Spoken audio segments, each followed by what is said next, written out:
क्या अंग्रेजी बोलते हैं साहब? अंग्रेजी 3 तरह से बोली जाती है, फर्राटेदार, धमाकेदार और ठहाकेदार। वो तीसरे प्रकार वाली बोलते हैं। हंसी छूटती है। ये दिन भी इस देश को देखने थे। मीडिया से लेकर के बड़ी शिकायतें हैं। होमवर्क मत लो। मेरी इमेज ऐसी बना दी जैसे मैं मोदी जी का विरोधी हूं, जबकि कवियों का व्यंग्यकारों का तो काम है सत्ताओं से सवाल पूछना। मैं तो अगर झूठ से भी ये कह दूं कि प्रधानमंत्री 2019 में विकास के दम पे जीते हैं, तो भक्त लोग जूता निकालते हैं कि शर्म नहीं आती प्रधानमंत्री के बारे में झूठ बोलते हुए।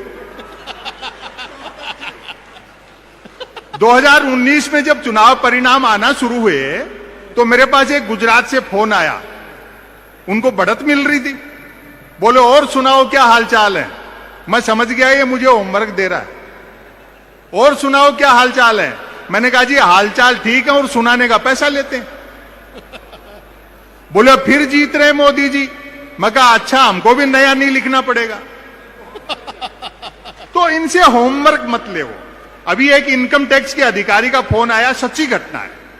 बोलो संपत सरल जी, मोदी सरकार के खिलाफ इतना तीखा बोलते हो, किसी दिन छापा वापा वाले भिजवा देंगे। मैंने कहा जी कि हिंदी लेखक के घर में लाइब्रेरी में गबन के नाम पर प्रेमचंद के गबन उपन्यास के अलावा क्या मिलेगा। वाह वाह वाह वाह। और अगली जो बात मैंने कही, फिर भी मैंने कहा ऊपर के दबाव में जबरदस्ती फंसाओगे तो हम भी बीजेपी ज्वाइन कर लेंगे। मतलब जिसको ये भाजपाई भ्रष्ट और अपराधी कहते हैं, वही अगर बीजेपी ज्वाइन कर लेता है तो ईमानदार और सदाचारी हो जाता है, उज्जवल हो उठता है। शायद यही प्रधानमंत्री की उज्ज्वला योजना है। तो आप लोग होमवर्क मत लिया करो। समय की अपनी सीमाएं हैं। एक रचना मैं आपको सुनाता हूं, 2 लघु कथाएं। यहां मध्य प्रदेश के लोग भी आए हैं। मध्य प्रदेश में चुनाव है। आपको मैं व्यापम बताता हूं क्या है। अपने प्रदेश में जाके बताना। नहीं, अब तो पटवारी बताओ। वो पटवारी भी व्यापम में ही शामिल है। आवेदन एक ने किया, परीक्षा में दूसरा बैठा, इंटरव्यू तीसरे ने फेस किया, नौकरी मिली चौथे को और करता रहा 5वां। वेतन छठे ने उठाया और पेंशन हुई 7वें की। अब आपकी तालियां उठेंगी, जबकि 7वें की डेथ तभी हो गई थी जब पहले ने अप्लाई किया था।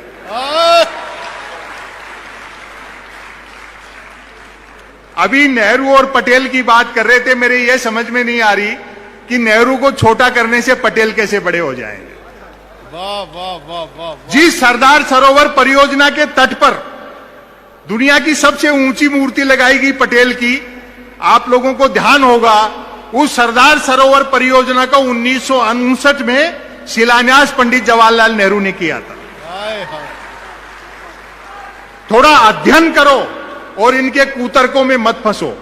होमवर्क मत लो।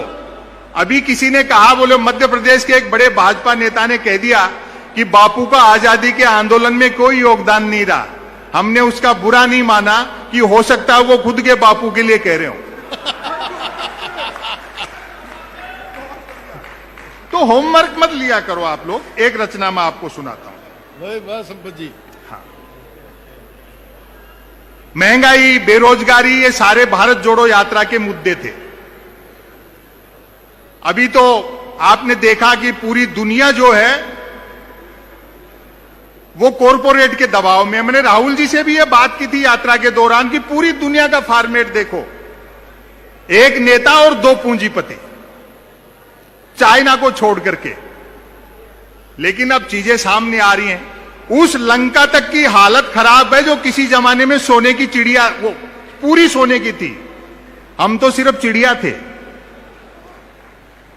और अभी कह रहे थे रासबिहारी गौड़, बोले संपत सरल जी, पाकिस्तान में देखो आप, एक जमाने के फास्ट बॉलर रहे इमरान खान की कुर्सी चली गई।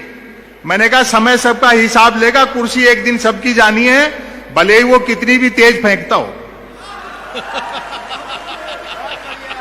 अगर आपको फेसबुक और यूट्यूब पर लाइव करके अपने फॉलोअर्स को बढ़ाना है तो हम पेश कर रहे हैं दोस्तों भारत में बना पहला go live India mobile application.